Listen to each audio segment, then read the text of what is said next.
চাওক APSCৰ যিটো division বেঞ্চৰ judgement আহিছে ই অত্যন্ত বেদনাদায়ক আৰু আমাৰ মনত ই এক প্ৰকাৰ হতাশা সকলোৰে মনত আনি দিছে। যিটো সময়ত ৰাজ্য চৰকাৰে মেধাৰ ওপৰত নিযুক্তি দিব আৰু সম্পূৰ্ণ অসমত এটা মেধাৰ পৰিৱেশ সৃষ্টি হৈছে, এই মুহূৰ্তত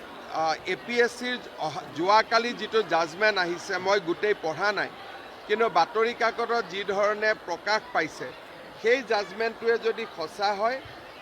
ই দুৰ্ভাগ্যজনক আৰু ই আমাৰ মনত বেদনা দিয়ে, কষ্ট দিয়ে। আমি নিশ্চিতভাৱে উচ্চতম ন্যায়ালয়ত আমি আবেদন কৰিম আৰু আমি চেষ্টা কৰিম শেষ মুহূৰ্তলৈকে যাতে APSCৰ এই দুষ্কাৰ্যৰ লগত জড়িত কোনেও